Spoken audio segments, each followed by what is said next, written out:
Gracias por estar con nosotros. Buenas tardes. Quiero pedirles una disculpa del retraso, pero estuvo fuera de nuestro control.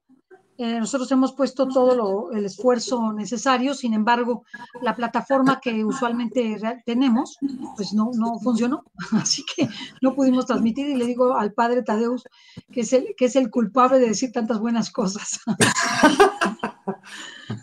Gracias, padre Tadeus, por estar con nosotros. Buenas tardes.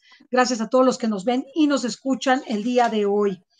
El día de hoy, que es el día 28 o 28, el Padre nos va a hablar, nos va a seguir hablando sobre Jesucristo y sobre la importancia del amor que tengamos a Jesucristo en esta segunda parte del tema que ayer ya se había iniciado. Entonces vamos a darle entrada, les pedimos una disculpa, vamos a tratar de contestar sus preguntas, vamos a que yo las reciba y pueda pedirle al Padre que nos haga favor de contestarlas. Así que Padre Tadeus puede hacer una oración inicial. Recuerden que las oraciones se encuentran en un video aparte, tú puedes hacerlas, va a estar ligado ese video a este video y escucha la reflexión, que eso es muy importante para ti. Así que muchas gracias Padre Tadeus. Sin más, inicie usted con su oración inicial y inicie con el tema que va a desarrollar. Muchas gracias. No, gracias por la invitación otra vez. En el nombre del Padre, y del Hijo, y del Espíritu Santo. Amén. Dios Padre, te damos gracias por tu Hijo Jesús. Te damos gracias que Él libremente escogió sufrir por nosotros. Él aceptó este cáliz de sufrimiento, que Él libremente nos escogió y nos amó hasta el fin de su vida. Te damos gracias que tu Espíritu Santo lo hace presente en la Santa Eucaristía, en cada Santa Misa, que podemos recibirlo como lo recibió nuestra Madre María. Pedimos, Padre, que este Espíritu abre nuestras mentes, nuestros corazones, para conocer más a tu Hijo Jesús y saborear el amor que arde en su corazón para nosotros. Todo eso pedimos en nombre de Jesús, nuestro Señor. Amén. María, Madre de Misericordia, ruega por nosotros. En nombre del Padre, del Hijo y del Espíritu Santo. Amén. Buenas tardes otra vez. Hoy voy a dar una meditación según lo indicado en el día 28 del Evangelio de San Mateo. Y como suelo hacer, voy a leer un poquito de la meditación y después voy a hacer mi propio comentario. El día 28.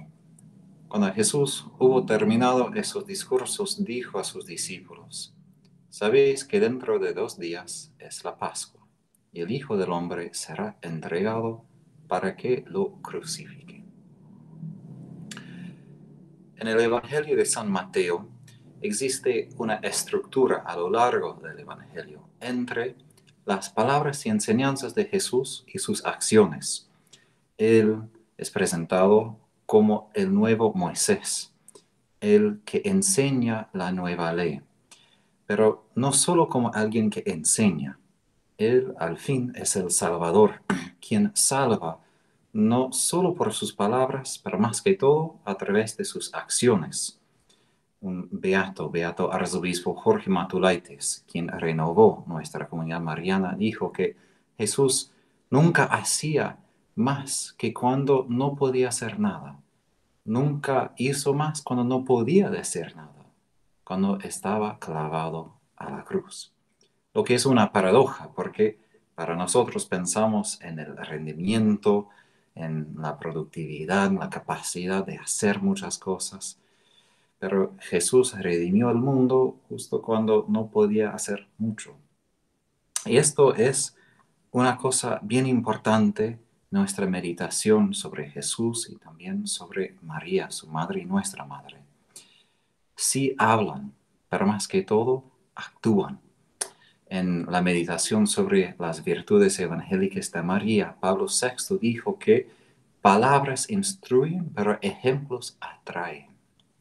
Más que todo, los cristianos en todos los siglos son atraídos hacia Jesús, no solo por lo que dijo, pero más que todo por lo que hizo por nosotros en Calvario. Y Jesús, todo lo que él predicaba, lo hacía. Es decir, cuando él predicaba el amor al enemigo en el Sermón del Monte, en Mateo 5 hasta el capítulo 7, él cumplía cada palabra en su pasión. Entonces, antes de ese capítulo, Jesús estaba enseñando sobre el fin del mundo, sobre el juicio, que incluye mucho sufrimiento, y ahora él mismo entra al fin de su mundo, es decir, al fin de su vida, y nos muestra cómo vivir todas las enseñanzas de su vida. ¿Por qué? Porque más que todo es en medio del dolor, del sufrimiento, que se prueba si de verdad vivimos el Evangelio. Es fácil vivir una vida de gratitud con el Señor cuando nos bendice con consuelos y dulzura. Es otra cosa ser fiel al Dios Padre cuando nada va bien, cuando todo va en nuestra contra. Y Jesús manifiesta que es fiel aun en los momentos peores, como María, ella quien acompañaba a Jesús hasta el fin, que nunca retiraba, nunca decía no, ella no retiraba su amén, ella decía este amén hasta el final. Y en la consagración, ¿qué vamos a hacer? Vamos a pronunciar palabras, pero esas palabras necesitan hacerse reales, hacerse nuestra realidad, porque hemos aprendido mucho, pero otra cosa es vivir lo que hemos aprendido. Hubo un estudio un poco famoso de psicología sobre los cristianos, y creo que fue hecho por un cristiano.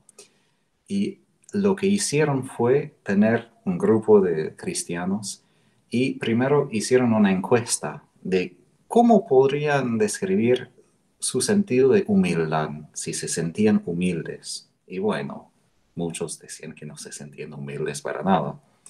Después leían un artículo sobre la humildad.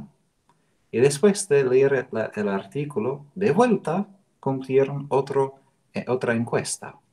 Y de repente todos se sentían más humildes, simplemente porque leían un artículo. Pero de verdad, ninguno estaba más humilde que antes, porque leer un artículo no hace uno crecer en la humildad.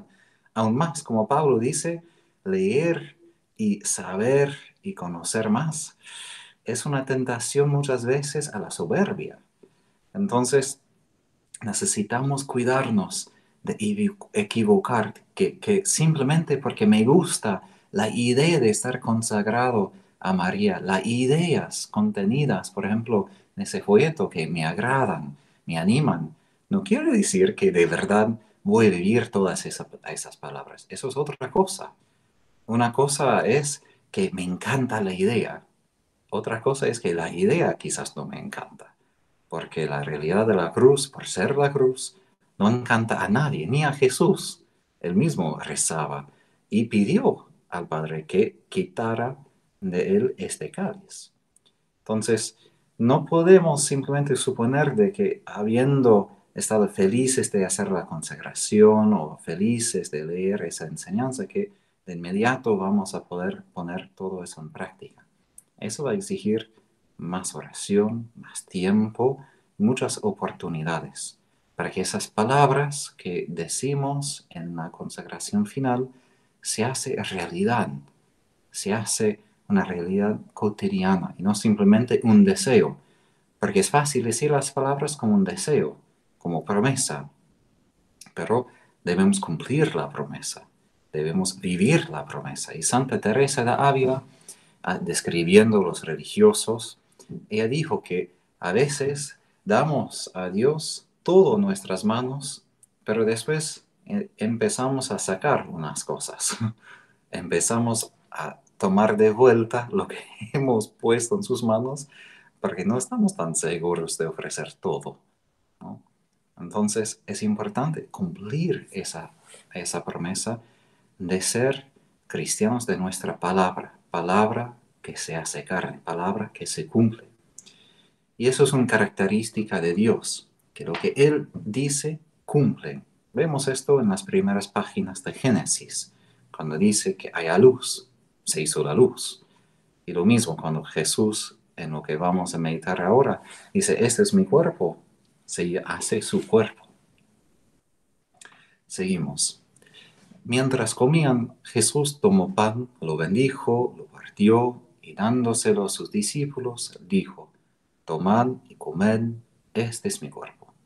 Y tomando un cáliz y dando gracias, se lo dio, diciendo, bebed de él todos, que esta es mi sangre de la alianza, que será derramada por muchos para remisión de los pecados. Os digo que no beberé más de este fruto de la vid hasta el día en que lo beba con vosotros de nuevo en el reino de mi Padre.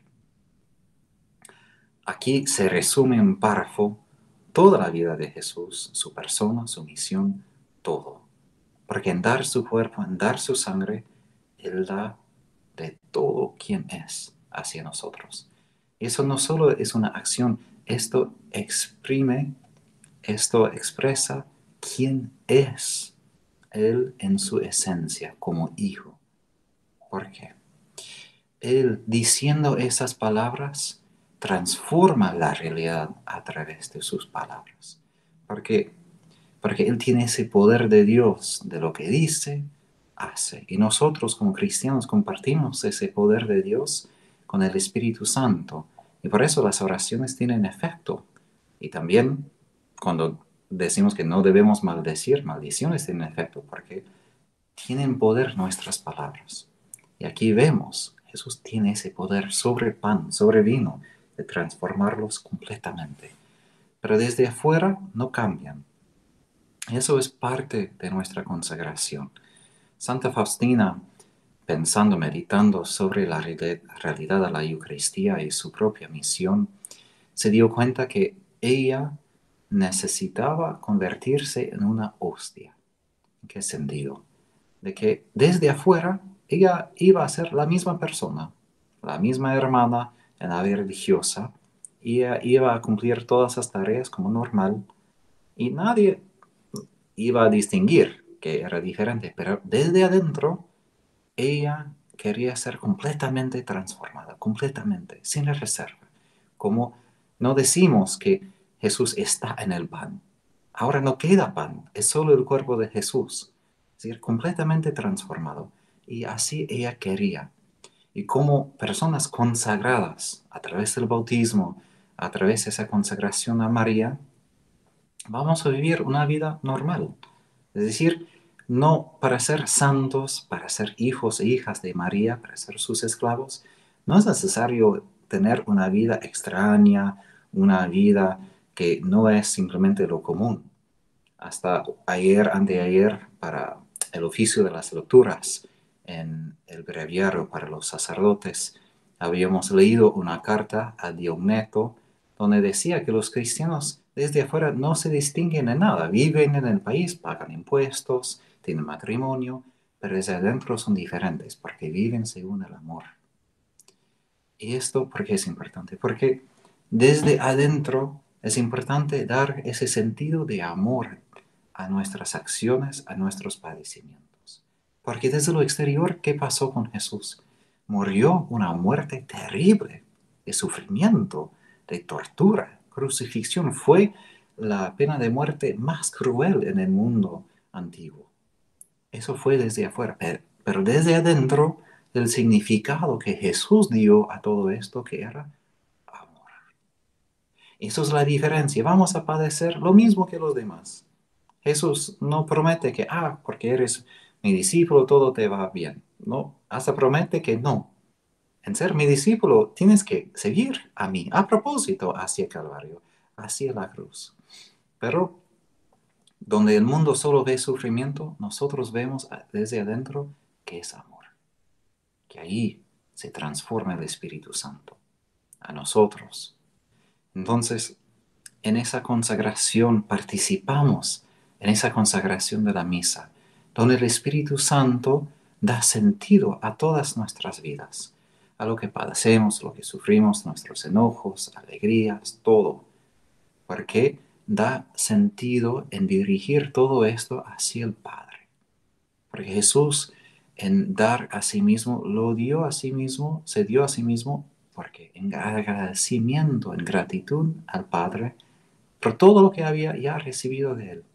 Por eso llamamos la misa la Eucaristía, que en griego se traduce como agradecimiento, acción de gracias.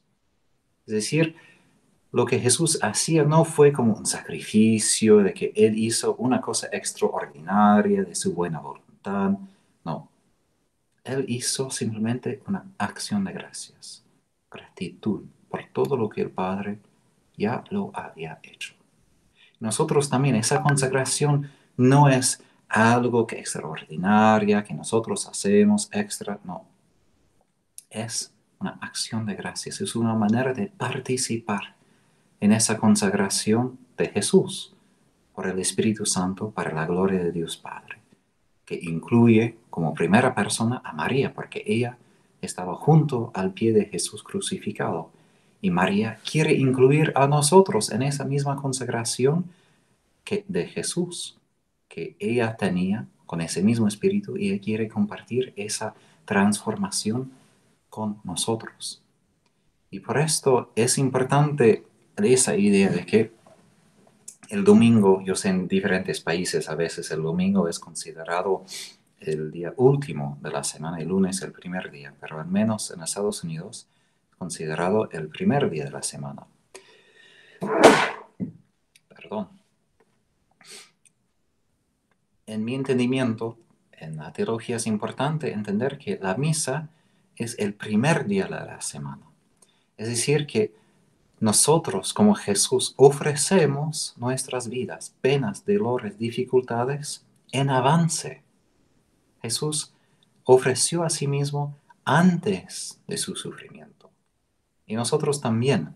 No es que después ofrecemos todo. Es decir, entramos en la semana no sabiendo todo lo que nos va a pasar, pero sabiendo que ya hemos puesto todo con Jesús, puesto todo en la hostia con Él, que todo ya hemos ofrecido al Padre, consagrado a Él por el amor, por el Espíritu Santo. Y por eso podemos caminar en la fe, aún entre la incertidumbre de la semana, donde no sabemos qué va a pasar, que va a haber dificultades y sufrimientos, pero ya tenemos la esencia de la semana, que es ofrecer todo esto en unión con Jesús y María al Padre, para la salvación de los demás. Eso es otra cosa bien importante para entender la consagración. No es una cosa solamente para nosotros, para que yo sea santo, para mi devoción. ¿Por qué nos consagramos? Para la salvación del mundo. Jesús se consagró en Juan 17, en la última cena. ¿Por qué? Para la salvación de los demás. Él derrama su ser en la Eucaristía, en Calvario. ¿Para qué? Para la remisión de los pecados. Suena excelente, hermoso, muy espiritual. Pero si somos honestos, sufrir por los pecados de los demás no es fácil. Muchas veces nos da asco, nos enoja, porque pensamos, pero ¿por qué yo debo sufrir por el pecado de esa otra persona? Es él quien me ofendió, es su culpa. No es justo que yo deba sufrir, pero no es la justicia, es la misericordia. Jesús no dijo, pero Tadeo, eso es tu culpa, tú debes sufrir por esto. No, Él tomó sobre sus hombros mis pecados.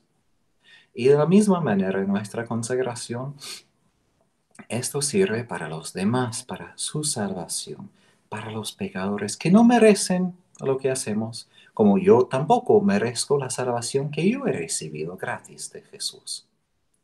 Y por esto, cuando alguien me hace mal, cuando sufro porque alguien peca contra mí, como Jesús crucificado, es el momento de recordar, es el momento propicio de vivir mi consagración, de consagrar ese momento de dolor hacia el Padre, en nombre de Jesús, para el poder del Espíritu Santo.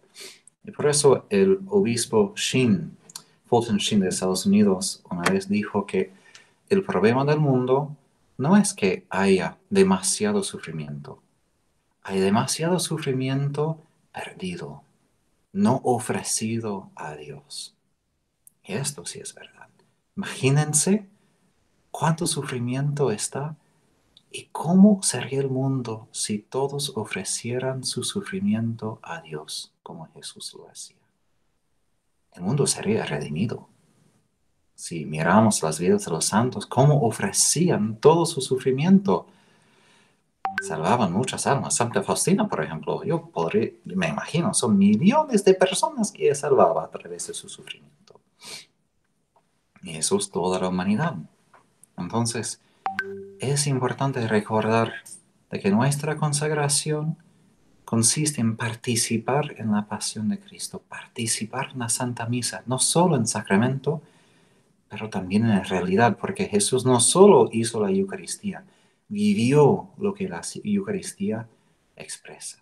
Y lo mismo, no solo debemos participar en la Eucaristía, debemos vivir en la vida cotidiana lo que significa la Santa Eucaristía, como María lo hizo también. Ella que es la madre de la Eucaristía, ella que acompañó a Jesús en la realidad de Jueves Santo, de Viernes Santo, de Sábado Santo, en esos días terribles. Ella que entendía todo ese dolor, ese sufrimiento, pero lo vivía con amor, que ofrecía para nosotros. Ella pensaba en nosotros. Entendía que ofreció lo más precioso para ella, su propio hijo, y ofreció esto a nosotros. Y esto a veces me hace llorar pensar cómo y cuánto María nos ama de que ofreció a Jesús para mí, un pecador que vive 2000 años después. Ella ofreció a su hijo perfecto para mí. Ella vivía la Eucaristía y vivía esa Eucaristía en consagrar su dolor al Padre por nosotros, para nuestra salvación. Y eso es importante de captar, de aprovechar todas esas oportunidades, porque el Señor siempre proveerá esos momentos para crecer en la santidad, para vivir la consagración, pero tenemos que cuidar de aprovechar esos momentos porque si no, se nos van a pasar y no vamos a crecer. Seguimos. Entonces vino Jesús con ellos a un lugar llamado Getsemaní y les dijo, sentaos aquí mientras yo voy a orar. Y tomando a Pedro y a los dos hijos de Zebedeo, comenzó a entristecerse y angustiarse. Entonces les dijo, triste está mi alma hasta la muerte, quedaos aquí y velad conmigo. Y adelantándose un poco, se postró sobre su rostro orando y diciendo, Padre mío, si es posible, pase de mí este cáliz. Sin embargo, no se haga como yo quiero, sino como quieres tú. Y viniendo a los discípulos los encontró dormidos y dijo a Pedro, pauso aquí. Jesús mismo, Dios, en su humanidad necesitaba rezar tantas horas para obedecer la voluntad del Padre. Es decir, no somos robots, no somos máquinas. No podemos ser simplemente programados de recibir una orden de Dios de lo que debemos hacer y cumplirlo como una máquina, como una computadora. No somos máquinas, somos personas humanas con corazones humanos. Y eso exige tiempo, tiempo para la conversión de nuestros corazones. Y esto, ayer creo hubo una pregunta de cómo vivir después de la consagración. La conversión continua de no cumplir nuestra voluntad, sino buscar la voluntad de Dios. Pero eso exige una batalla interior. La oración no siempre es un momento de consuelo. La oración a veces es una batalla. Aún con Dios mismo. A veces la gente se confunde pensando de que cuando estamos en batalla estamos batallando contra el demonio. A veces sí, a veces estamos batallando con Dios mismo. ¿Por qué? Porque nos cuesta aceptar su voluntad. Costó a Jesús. Si Jesús mismo tuvo que rezar horas, ¿cuánto más nosotros, pecadores, necesitamos tiempo para vivir esa consagración? Es imposible vivir la consagración sin el poder, sin la fuerza del Espíritu Santo que primeramente nos viene a través de la oración, que viene en esos momentos de silencio cuando estamos totalmente postrados frente a Dios. Es una posición de total humildad, donde no tenemos nada. Sabemos que somos débiles y dependemos totalmente de Dios Padre. Y una cosa que me encanta de Jesús es que Él es muy honesto. Él no viene al Padre diciendo lo que Pedro dijo, que, sí, Jesús, yo voy a morir sin problema, yo voy a ser fuerte. No, Jesús mismo no dijo eso al Padre, que sí, yo voy a morir, ningún problema. No. Él admitió, si es posible, pase de mí este cáliz. Admite la verdad de que se estremece su corazón frente de este cáliz. Pero después de admitir su debilidad, podemos, entre comillas, su debilidad, después dice, no se haga como yo quiero, sino como quieres tú. Quiere decir que en la oración nos enfrentamos entre mi debilidad y la voluntad de Dios. Eso exige tiempo, ¿no? Para admitir dónde estoy y qué pide Dios. Para que su gracia, la gracia del Espíritu Santo, pueda entrar a mi debilidad para liberarme, hacerme capaz de cumplir la voluntad de Dios. Porque por mí mismo no soy capaz de cumplir la voluntad de Dios en nada. Es pura gracia cumplir la voluntad de Dios, pura gracia. Por eso seguimos con el último párrafo. De modo que no habéis podido velar conmigo una hora. Velad y orad para que no accedáis a la tentación.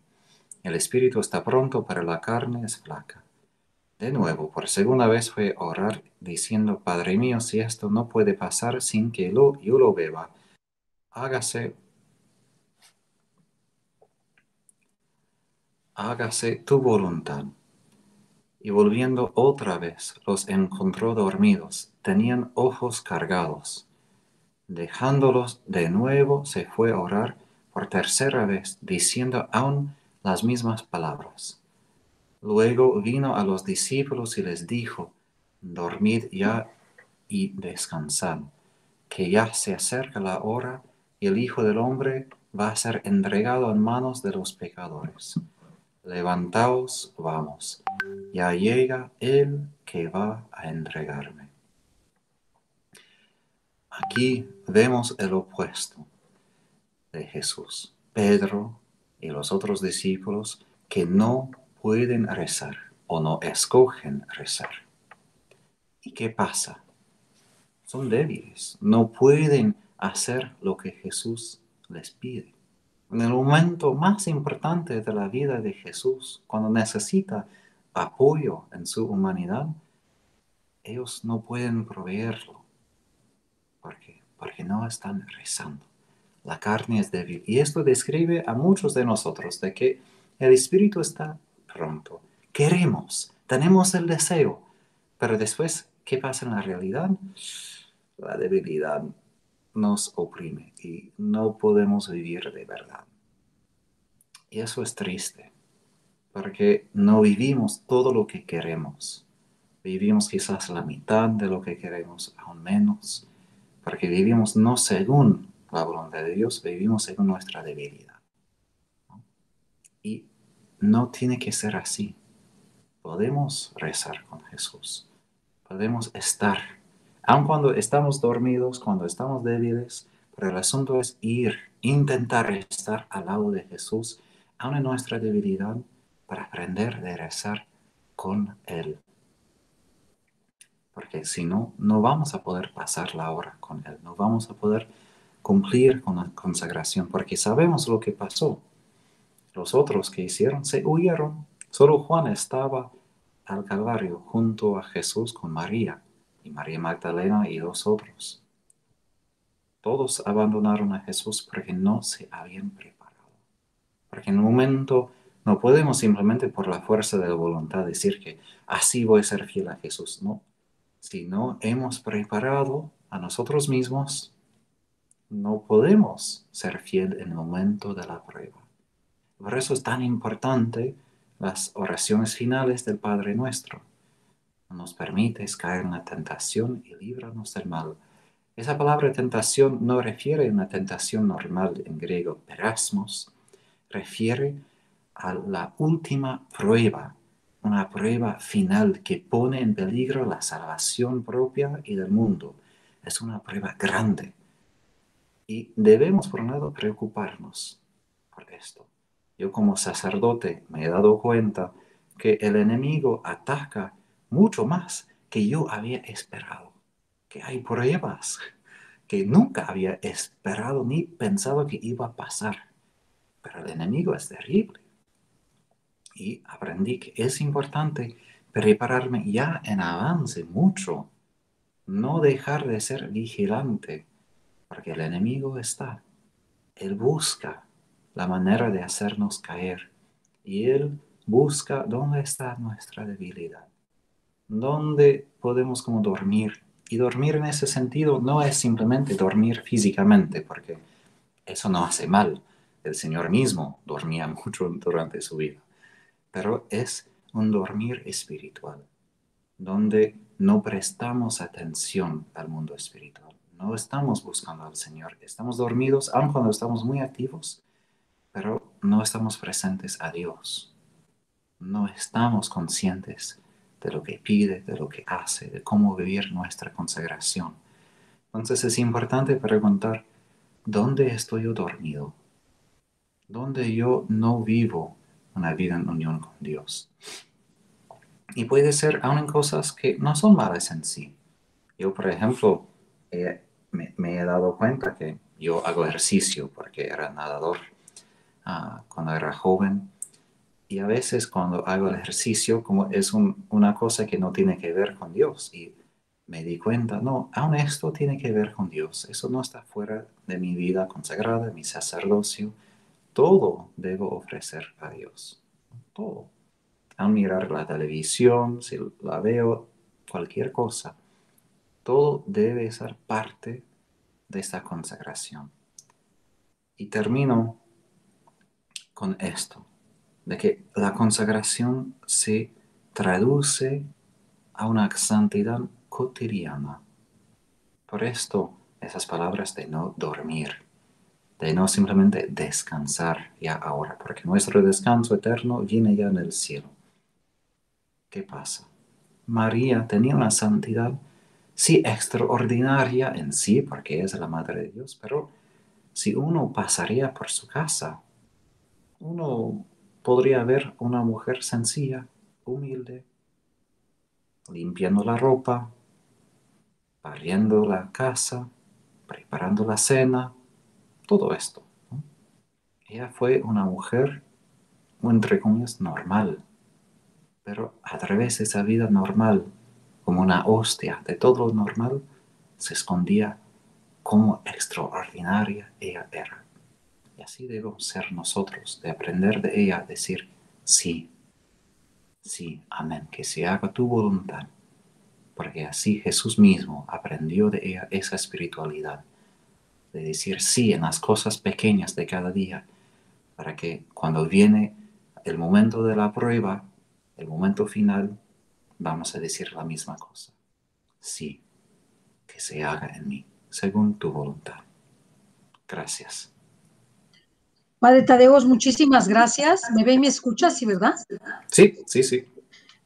Padre Tadeo, vamos a hacerle algunas preguntas, no queremos abusar de su tiempo, simplemente que nos ayude, que nos diga cómo podemos ir avanzando en la consagración. Usted se consagró también en con esta consagración. ¿Cómo le ha hecho para ir como avanzando en la consagración y cómo saber cuáles son las exigencias que la Virgen nos va pidiendo para progresar en la consagración? Bueno, hace muchos años que hice la primera vez esa consagración según San Luis de Montfort. En mi mente no pienso tanto en qué exige María, es decir, ella no tanto quiere poner obligaciones, sino que ella como una madre nos enseña y capacita vivir una vida en el espíritu de su Hijo Jesús. Por eso el centro de su espiritualidad, de su corazón, es su fiat, es su que se haga en mí según tu voluntad. Y por esto, para mí, no es simplemente una cosa exterior. Sí, uno puede tener ciertas oraciones, uno puede, yo recomendaría, por ejemplo, a cualquier católico, al menos 15 minutos de meditación en silencio. Es decir, con tanto ruido que tenemos en el día, es importante tener un tiempo de oración, no con oraciones vocales. No niego que son importantes. Yo rezo el rosario y todo también, pero también cuido mucho tener tiempo en silencio. Porque María misma fue una mujer de mucho silencio. Y cuando daba consejos a Santa Faustina, ella misma daba consejos, enfatizaba más que todo el silencio. ¿No? Silencio, porque en el silencio escuchamos, entre comillas, al Espíritu Santo, porque Él actúa en el silencio. Entonces, esto, la oración del silencio con la palabra de Dios y durante el día de traer consigo mismo esa palabra. Padre Cencini, a quien me refería yo ayer, el formador italiano, ofreció una práctica de que si empezamos el día con una palabra de Dios, podemos como llevar esa palabra con nosotros a lo largo del día para entender qué hace Dios en mi día, ¿no? Para ver toda mi día a la luz de esta palabra, para que se haga, se cumpla esa palabra, ¿no? Entonces yo a veces he puesto en mi tableta, donde estoy ahorita, ese versículo para recordar. Otras personas ponen un post-it, ¿no? Una, una página adhesiva, ¿no? Para recordar esto de la palabra de Dios, silencio, la docilidad, la capacidad de ser movido, fiel, movido por el Espíritu, fiel a sus inspiraciones y de en los momentos cotidianos de aprovechar de las oportunidades de vivir como María, de tener una santidad cotidiana, escondida.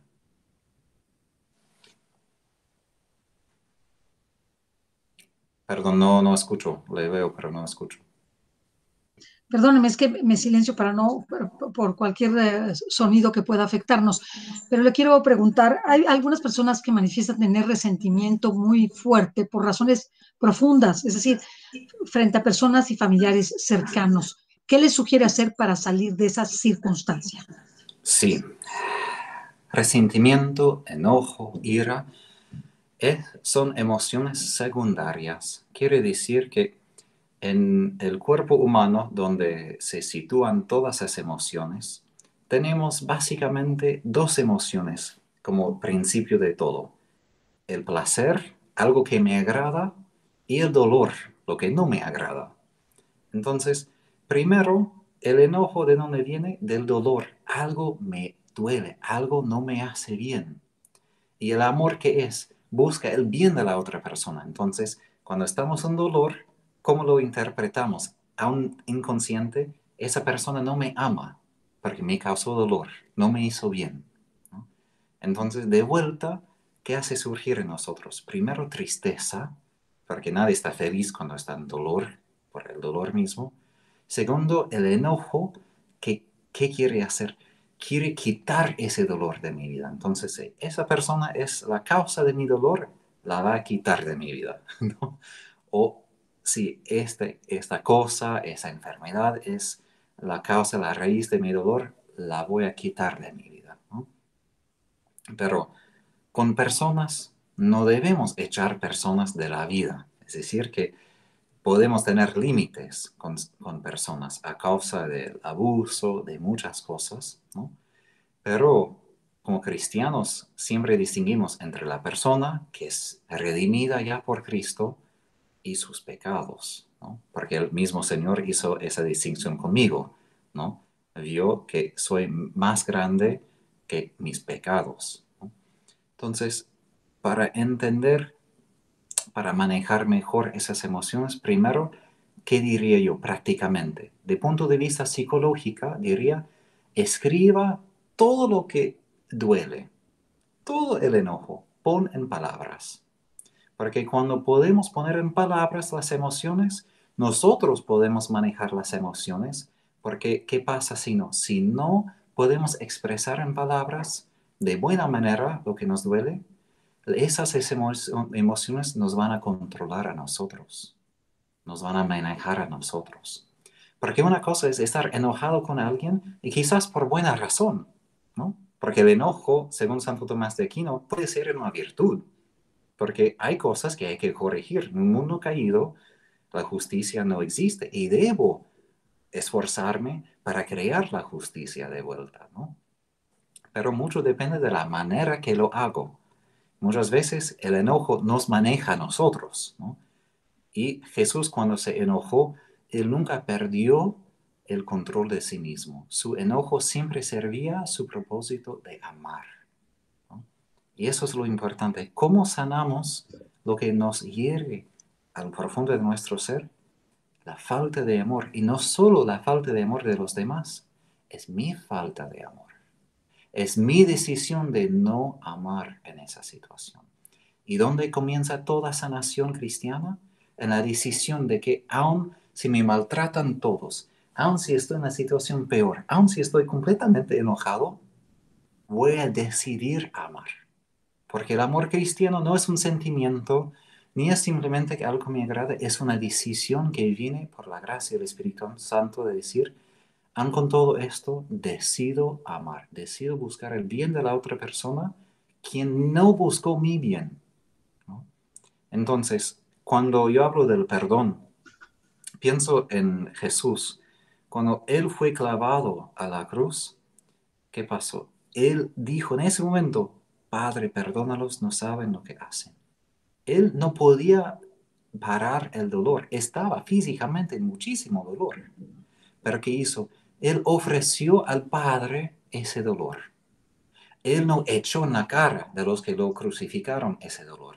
Porque una cosa que yo he aprendido en mi propia historia y mi propio camino es, la persona que me hirió no puede sanar mi dolor. Nunca puede, porque solo Dios puede sanar esta herida. Solo Él. Entonces, ir a la otra persona, pegarle, no físicamente, pero echar en su cara y exigir que Él sane esto, no puede. Como tampoco yo, cuando yo peco, no puedo sanar esto. Solo Jesús puede. Entonces, en medio del resentimiento es importante ofrecer, Padre, es tuyo mi dolor. Te lo ofrezco a ti. No lo doy a esa otra persona como una arma contra esta persona. Ofrezco esto para su salvación, ¿no? Entonces, esas son unas maneras de poder vivir mejor el resentimiento y la herida. Padre, aquí hay una persona que dice, al consagrarnos, adquirimos al consagrarnos estar más cerca de Dios, confirmar que quiero pertenecer a Dios. Es decir, el bautismo por sí nos hace hijos de Dios. Entonces, esto es la pertenencia más fundamental de cualquier cristiano. Pero las consagraciones, por ejemplo, a María, al corazón de Jesús, son maneras de ratificar, de hacer más consciente nuestro bautismo, porque por la mayoría de los católicos fuimos bautizados como niños, no recordamos lo que pasó, ¿no? Entonces es importante tomar responsabilidad, porque los padres hicieron en nuestro nombre, para vivir de verdad mi pertenencia conscientemente en plenitud. Padre, le pregunta Dora Luz, estoy ayunando y tengo una discusión muy fuerte, me muero de rabia y de coraje, ¿perdí con eso mi ayuno? Bueno, creo que San José María Escrivá dijo como una broma, pero es algo de verdad, dijo que nuestras mortificaciones no deben hacerse mortificaciones para los demás. Es decir, que si yo hago algo, no debe hacer difícil a los demás. Y por esto, a veces es importante tener en cuenta que el fin de toda penitencia es hacernos crecer en el amor. Eso es el fin. La penitencia no tiene valor en sí. Los santos hablan de eso muchísimo porque hasta ellos mismos al comienzo tenían mucho celo, practicaban mucho ayuno y se dieron cuenta que no es el camino propicio para llegar a la unión con Dios. Entonces, no digo que el ayuno es malo, es importante ayunar, pero según nuestras capacidades, según nuestra debilidad del cuerpo, salvando siempre y guardando siempre nuestra capacidad de amar, ¿no? Eso es lo más importante. Entonces, no sé si puedo decir que ha perdido todo el valor del ayuno, pero sí yo diría que es importante, yo diría, es más importante la prioridad de amar al prójimo, de guardar una regla de ayunar en ciertos días, ¿no? Porque uno no puede como quebrar una regla de Dios para cumplir otra regla. Es decir, todo debe ser junto, en armonía. Daisy Funes le pregunta, padre, ¿estoy haciendo bien en no pedirle al Señor que me sane de mis dolores?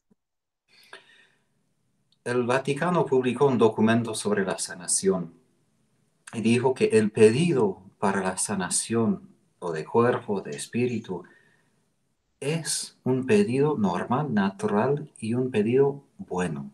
Es decir, no hay nada malo en pedir por la sanación, porque en los evangelios, ¿cuántas personas pidieron sanación? Y Jesús dijo, sí.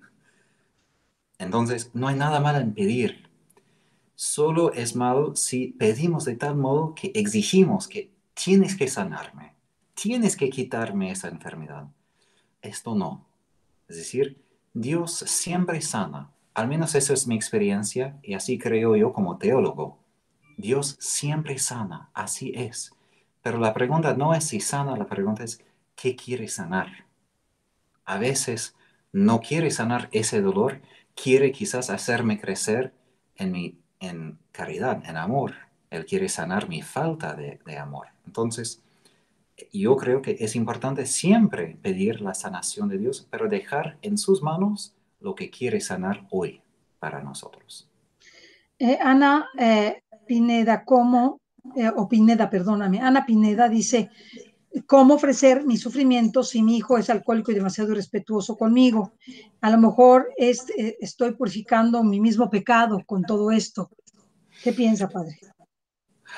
El sufrimiento es una mezcla de propia purificación y también redención de los demás. Uno no debe mirar demasiado a uno mismo pensando que ese sufrimiento es para mi pecado, es para otro.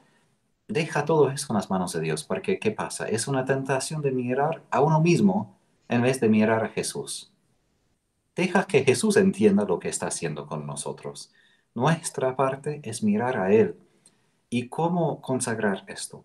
Más que todo es permitir que el Espíritu Santo consagre esto. Una cosa en la teología que decimos es que consagrar técnicamente es una acción de Dios. Es lo que Él hace en nosotros. Entonces, cuando decimos que nosotros nos consagramos a María, es decir, que estamos pidiendo que el Espíritu nos consagra a Jesús a través de María. Y para el sufrimiento, ¿cómo podemos consagrar? Simplemente pedir, Espíritu Santo, ven, consagra ese dolor, consagra este momento con el fuego de tu amor. Porque Él es quien, aún en Calvario, quien consagró el sufrimiento de Jesús para nuestra salvación. Entonces, es tomar un momento, respirar quizás profundamente, y puede ser simplemente bajo el respiro, ven Espíritu Santo. Esto nomás. Algo muy sencillo, pero pedir su presencia. Dice, justo el día de hoy, Elena pregunta, me dijo el sacerdote en mi confesión general, todos los consagrados debemos cuidar de que nuestra devoción no sea una falsa devoción, como San Francisco de Sales apuntaba en algunas cartas que él escribió. ¿Usted qué aconseja para que no se trate de una falsa devoción? Bueno, San Luis de Montfort también en el libro de la devoción verdadera a María habla bastante sobre las diferentes formas falsas de devoción a María. La única manera que va al grano, podemos decir, de la devoción verdadera es vivir lo que decimos. Esto. Las formas falsas, todas son formas de esquivar lo que hemos prometido, ¿no? Que queremos la apariencia, que nos gusta la idea, pero no vivimos la realidad. Entonces, para vivir de verdad y tener una devoción verdadera a María, yo diría quizás esa pregunta: ¿estoy yo preparado a estar con María debajo de Jesús crucificado? ¿Estoy yo preparado a estar ahí con ella? Porque si estoy preparado a esto, bueno, nada me va a quitar de su lado ni del lado de Jesús. Preguntan cómo va a ser la oración de consagración. La página 23 y 24, ahí viene la oración de consagración, nada más se los adelanto. Ahí viene la oración. No sabemos si el padre Héctor Ramírez va a usar esa misma fórmula. Creo que sí, que va a usar la misma fórmula de consagración a la sabiduría divina por manos de María de San Luis María Griñón de Montfort. De todas maneras, la fórmula de consagración para todos sería lo mismo. Sería una entrega que ponemos nuestra vida en manos de la Santísima Virgen para que se la entregue a Jesús. Es una fórmula de esclavitud. Alexander dice, ¿cómo puedo ayunar si tomo quimioterapia diaria? El ayuno, ¿en qué consiste? En no dar cumplimiento a nuestros deseos y necesidades. Puede ser de comida, puede ser de otras cosas. Y una cosa que también es importante es no añadir demasiado cargo sobre nuestros propios hombros. María apareció a Santa Brígida un día y dijo que ni debemos añadir más a nuestra cruz, ni pedir por más sufrimiento de Dios, porque Él sabe exactamente cuánto sufrimiento necesitamos. Y María dijo que puede ser soberbia de dar más y más y más. ¿Por qué digo esto? Porque a veces hay más virtud en hacer menos y reconocer qué débiles que somos con las cruces que no hemos escogido, que intentar mostrar a Dios cuánto podemos hacer todavía aún en nuestra debilidad. El Señor dijo a Faustina que me gusta más tu pequeñez y tu infancia espiritual más que tus penitencias y mortificaciones. Al Señor le agrada Pregunta, más esto. perdón, Siga. perdóneme, padre. Alexander le pregunta que si el libro que usted tiene está en español. Estamos trabajando en esto. Todavía no. Tengo solo el libro sobre la confianza en Jesús en inglés todavía. Y Rosa Carminia le pregunta cómo combatir si sentimos que no podremos cumplir con lo que Dios nos pide por poca autoestima. Bueno, por poca autoestima es importante entonces primero entender que la vida espiritual tiene sus etapas y prioridades. Primero, antes de tener la idea de cumplir lo que Dios pide, es importante recibir en totalidad el amor que tiene para nosotros. Uno que entiende, experimenta su amor, no puede vivir en baja autoestima, no porque ha decidido no vivir así, sino que el amor de Dios es lo que nos exalta, es lo que nos dice que tú eres mi bien amado, tengo mis ojos puestos en ti, tú eres especial para mí, he muerto para ti. Entonces, lo primero yo diría es sumergirse en el océano de su amor para usted y dejar todo al lado, porque cuando uno recibe este amor, ese amor nos capacita a cumplir su voluntad, ¿no? Padre, le pregunta, no es una pregunta de la consagración, pero han insistido mucho en que por favor contesten esta pregunta y por eso me animo a hacérsela. Es Ok. una chica que tuvo un niño en una relación anterior a su actual matrimonio. Su esposo actual ha educado al niño como si fuera propio, lo quiere muchísimo, es un verdadero padre, pero ahora ella se plantea la pregunta de cómo le debe decir a su hijo respecto de su papá, porque él ve en su papá a su esposo actual. ¿Qué le sugiere usted? Bueno, yo supongo que profesionales podrían saber más de Sí. ese tema que yo. Yo tengo una maestría en psicología, pero no tengo una especialidad en esto. Entonces, del poco que sé, y decimos en inglés que hay que tomar esto como grano de sal, es decir, que no soy experto. Dos cosas. Primero es mi experiencia. Mi mamá se murió cuando tenía 2 años, mi papá cuando tenía 18 años. Y solo después de la muerte de mi papá escuché muchas cosas sobre la familia que nadie me había dicho, que me sorprendió mucho. de que mi papá y mi mamá estaban casados a otras personas antes de que se casaron a sí mismos, ¿no? Entre sí. Y que mis hermanos no eran mis hermanos, eran de otra pareja. Entonces, yo Pobre. no me destrozó, pero lo que dejó una huella en mí de que, ¿por qué mi papá nunca me dijo todo esto? No es que no podría manejar esto, pero de sentir que desconfío que hay que tener una imagen perfecta de la familia. ¿Qué familia es perfecta? Todos tenemos manchas, pecados, dificultades. Entonces, y lo que yo diría es que cuando el hijo, por ejemplo, tenga cierta madurez emocional, intelectual, y eso depende de cómo crece en la adolescencia, porque a veces los adolescentes no maduran para nada, a veces son muy maduros, aún en la adolescencia, ¿no? Entonces, depende de su madurez, pero es importante que entienda de ustedes, que no aprenda de sí mismo, ¿no? Que averigua de los demás. Y eso pasó con mis hermanos, cuando aprendieron que no eran hijos de mi papá, se dieron cuenta no de él, sino de otra persona. Y esto empeoró todo, ¿no? De aprender de otra persona lo que había pasado. Sí, es muy doloroso, pero porque también preguntaba sobre la edad y eso yo creo que ella misma lo verá, ¿no? Ella misma verá la madurez con la que va creciendo su niño y cuál será el mejor momento.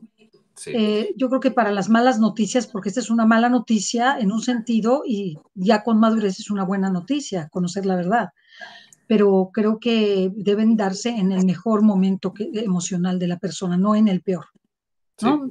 No cuando está de adolescente, el más rebelde, pues sería un error Sí, sí, garrafal. sí. Sí, por eso digo que no es simplemente que a los 11 años, porque a veces adolescentes, niños pueden entender y confían y puede ser bien, pero otras personas de esa misma edad no podrían recibir esto para nada. Fernando Muñoz le pregunta, padre, no pude hacer mi ayuno hoy, ¿lo puedo hacer mañana? Pues desde luego, ¿verdad? Pero que usted se lo Sí, es conteste. decir, que el ayuno como es algo voluntario, fuera del miércoles de ceniza y Viernes Santo, entonces uno puede hacerlo en cualquier día como un don gratuito a la Virgen. Claro. Franz Agen le pregunta, padre, ¿nos puede dar algunos ejemplos de cómo hacer penitencia? Ja. Primero, la penitencia de la lengua, de no decir cosas que no debemos decir. Y Hijo, ni simplemente cosas feas. Hay cosas que simplemente no tenemos que decir. Hay cosas que a veces queremos porque alguien nos enojó o nos dolió. Y me doy cuenta después a veces de, Tadeo, ¿por qué tenías que decir esto? No hubo una razón al fin, ¿no? No resolvió nada. Entonces, controlar la lengua. Y Santiago en su carta en el Nuevo Testamento dice de que si podemos controlar la lengua, ya somos perfectos. Es decir, que es tan difícil controlar la lengua que ya estamos en la cima de la santidad cuando podemos controlar la lengua. Y Faustina misma dijo, escribió muchas veces que su culpa muchas veces fue que falta de controlar su lengua, ¿no? Obvio que ella no decía malas palabras, pero ella entendía que ella pudo decir cosas que no necesitaba decir, que pudo guardar más silencio. Entonces, esto primero, de controlar la lengua. Segundo, San Juan de la Cruz habla de una mortificación universal. ¿Qué es? A veces enfocamos tanto en ayuno, ese tipo de penitencia, no nos damos cuenta que todavía somos esclavos de nuestros deseos en otro lugar de la vida, ¿no? Que puede ser, por ejemplo, para mí, quizás antes del ejercicio, ¿no? Algo que como tengo que hacer, ¿no?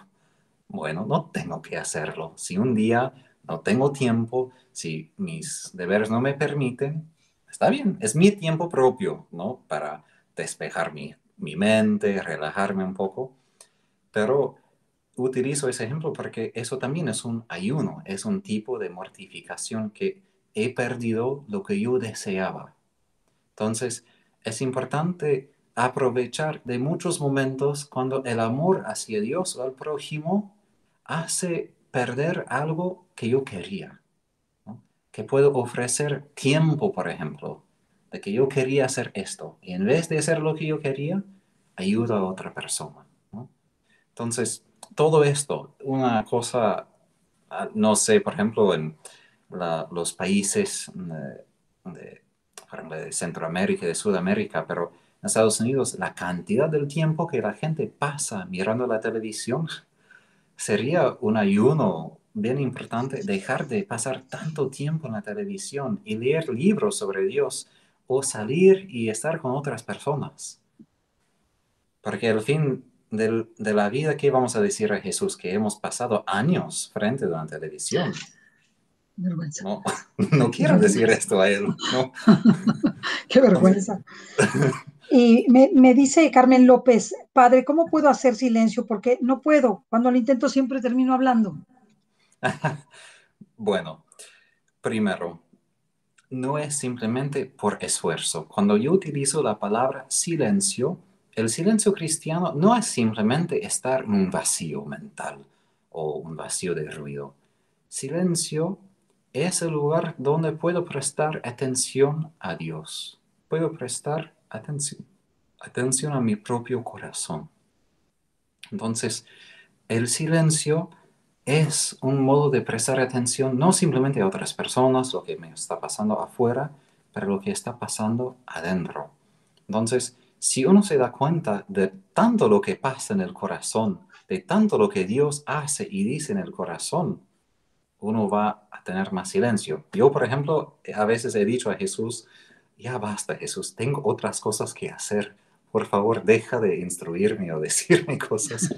No me habla de forma así, pero a veces tengo inspiraciones y como escribo para no perder, pero digo, Señor, tengo otras cosas, necesito hacer mis tareas.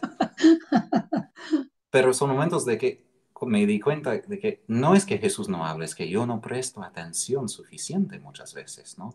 En Así cuanto es. presto atención, me doy cuenta que estoy más en silencio. Padre, pues estas son básicamente las preguntas que nos hicieron el día de hoy, que son las más relevantes.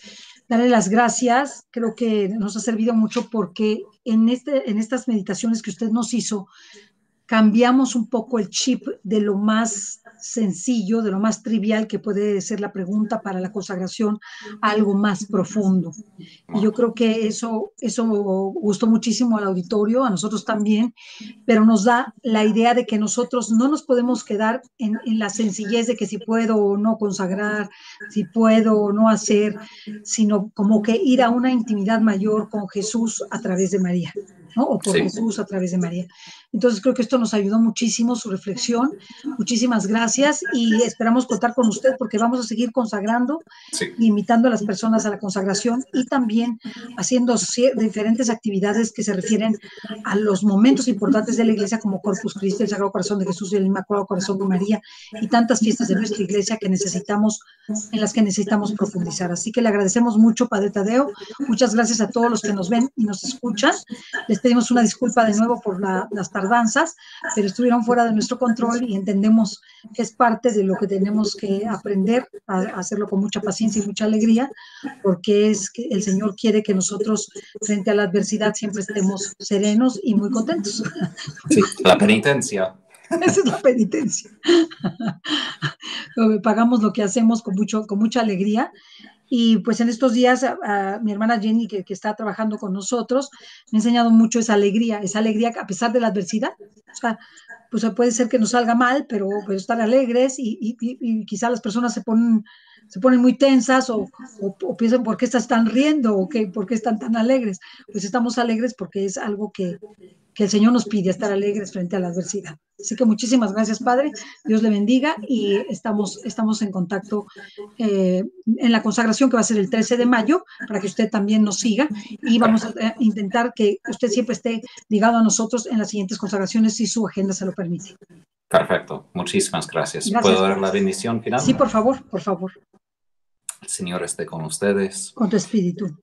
Dios Padre, gracias por ese tiempo. Te damos gracias que funcionó la tecnología al fin y pedimos que tu Santo Espíritu imprima en nosotros este sí de María de poder vivir nuestra consagración en la vida cotidiana, para que seamos hostias, con la hostia única de tu Hijo Jesús en la Santa Eucaristía, para que podamos vivir para la salvación del mundo.